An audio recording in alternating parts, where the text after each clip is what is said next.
Hello, it's Phillip Taylor from Richmond Green Chambers. I'm talking about a business book which is from Kogan Page. It's the essential guide to workplace mediation and conflict resolution.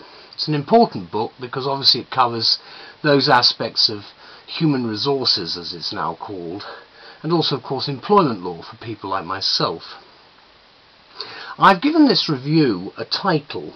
I've called it Excellent Approaches to Mediation in Diversity, because obviously the whole issue of diversity, the current prospects for equality legislation and so forth, all mean that we have to be very well aware of the difficulties of conflict and to follow the current thinking of the judiciary about alternative dispute resolution rather than going to court on every minor occasion.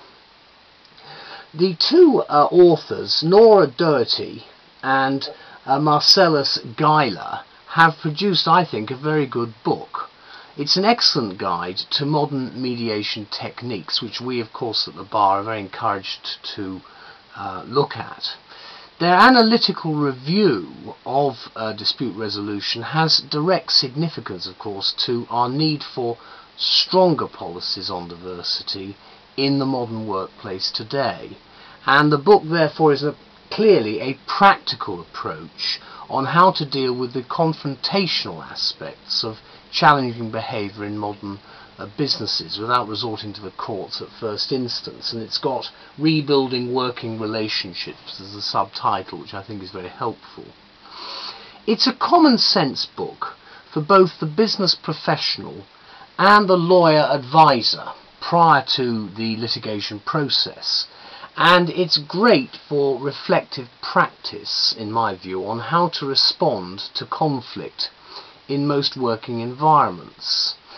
The work's also ideal for CPD, that's continuous professional development, giving sensible solutions to workplace disputes at all levels of the workforce.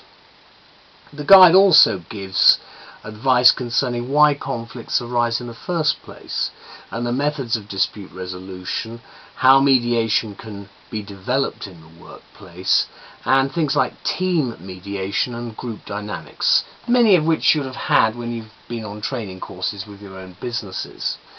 However, be prepared for a bit of jargon and language, because we do see educational research and human resources speak creeping into this book. It's inevitable, I'm afraid, but to be fair, Doherty and Guyler, I assume it's Doherty or Doherty and Guyler, use it sparingly as possible with their case studies, which I found most helpful throughout the 15 chapters. So, as I say, it's an essential guide. I think it's something you should have in your workplace, and it's useful, of course, for the trainer who needs to anticipate and to preempt situations and incidents. That would, of course, include line managers. It attempts to offer, in my view, advice to diffuse conflict in all its shapes and sizes, and it's got an appeal across business structures for all workers in our current society, which of course is changing dramatically with the economic downturn. It's also free of, you'll be pleased to hear, lawyer speak. No footnotes, no cases, and therefore it'll be interesting to see whether modern solicitors would follow this book up a bit, and I think they probably ought to. It's certainly good for the citizen advisor and the unhappy client, possibly, who's always going to want his day in court anyway.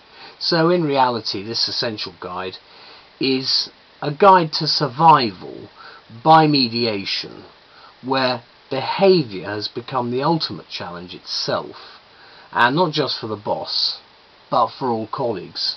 It's well worth getting, and I can say that as a manager as well as a barrister, and it gives you some good common sense stuff, so do get it.